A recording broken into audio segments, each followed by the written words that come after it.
I'm going to ask the guests on the call if they want to share anything or thoughts with us, because we've got our marching orders how to move forward. But Bob Berger, do you want to say hello or say anything? Janet Lee and Bruno or Frank Wood? Anybody?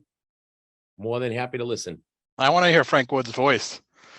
There you go. Mr. Wood, anything? No. Okay. That's where we're at, material in there. But this is just the first information meeting, and then we can go from this point and, have a little more structure. But I wanted to put the four of us together to chat about it and see what direction we want to go in and what everybody's thoughts are. In the spirit of compromise, I would suggest we just take the 26 acres in Knobscott and turn it into. All right, let's not go there, because that's not. Council Long, some people just can't help themselves. Okay, we'll just leave it at that. Okay, he just can't go a meeting. It's not. Sorry about that. So what I'm hoping is, we can talk about the issues at hand. I know the administration would like to see us issue more licenses. I don't know where all you folks stand, but I, for one, always thought the district, I always thought it should be more like liquor licenses, to be honest with you, and spread it out a little bit. But who knows, what our sentiment is and what the sentiment is of the city, full council. But, we added 2 licenses to solve a problem, and now we have another problem. So I want to hear from you folks and what your thoughts. And we also restricted the map.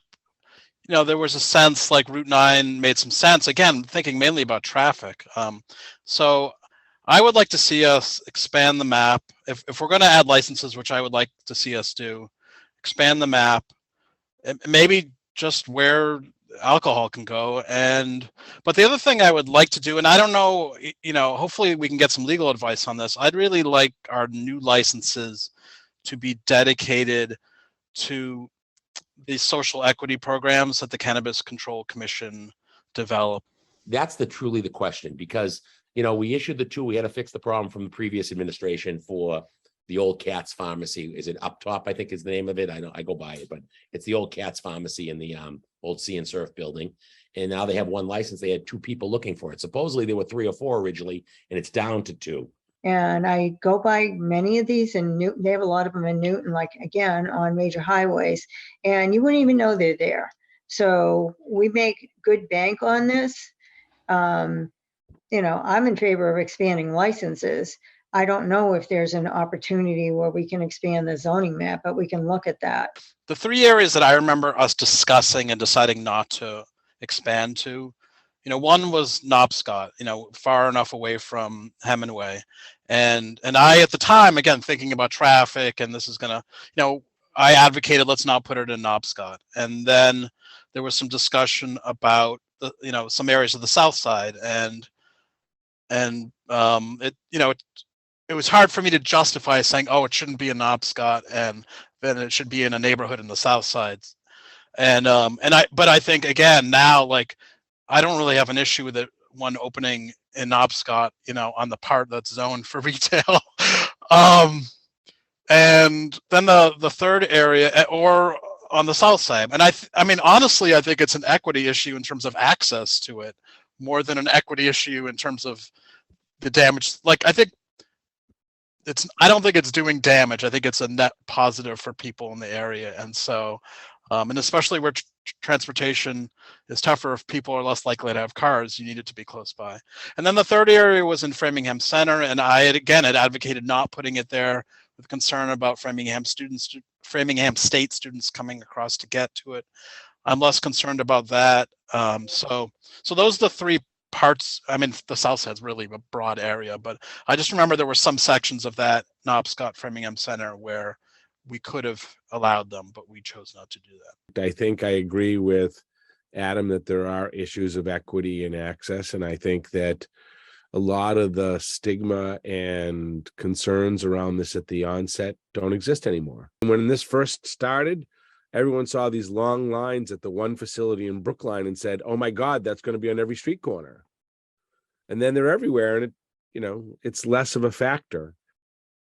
What I was going to say before reacting to those comments is, by having a meeting with Mike DeCino, getting a report on how they've issued all the licenses to date, review the process, review what's going on in the marketing, and hear from the administration sort of where they are. Because we've now adjusted this to address a problem, and we're being asked to address the same problem.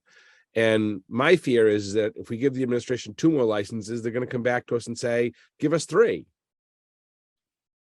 And I don't think that this should be, as some people have suggested, merely an issue of revenue for our community. I think this should be a question of equity. And I mean equity in terms of our community, in terms of access.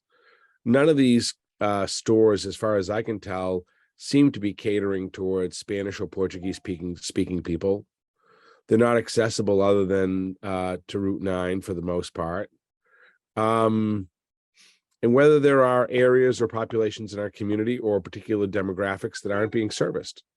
I mean, I'd like to know those things before we start randomly making judgment. And I think the keeper of that information is probably Mike Tessino. Just my own opinion. I think that you may see some slowdown in licenses. The more licenses that come in, that increases competition and decreases the demand. Also, I don't want this to be a rolling, like John had stated, a knee-jerk reaction every time something comes in, we have to make another amendment. So I think we need to figure out how many licenses we need to expand, or if we need to expand a overlay district to be more inclusive, so to speak. I know the reason we stayed away from the south side is because of equity issues, as far as what's, the redevelopment or gentrification, of the south side. We're trying to improve it, and at that time it wasn't considered the kind of use that you would want to fold into putting in high-end apartments and attracting more high-end business. So that was some of the things that went behind why we didn't expand into the south side. I think it has shifted. I think Council Long has the right idea about neighborhoods not wanting it and potential negative impact on neighborhoods in the south side. But now I think for a lot of younger folks, it's just a positive. It's going to help attract people rather than detract them. So, and I like Council Steiner's idea too. Liquor licenses are capped at 13.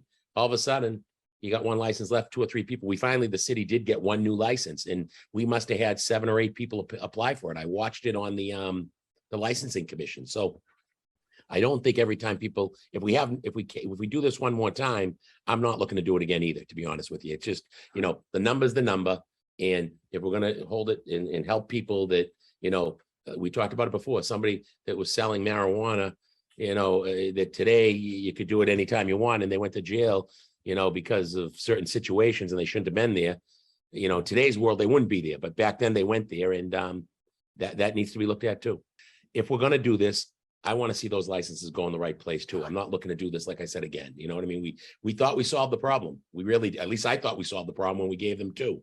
And I know there's a lot of discussion about Knobscot, as we know, but I again, I'm open to the idea of allowing retail marijuana or cannabis in Knobscot, but I'd love to hear other people's thoughts on that.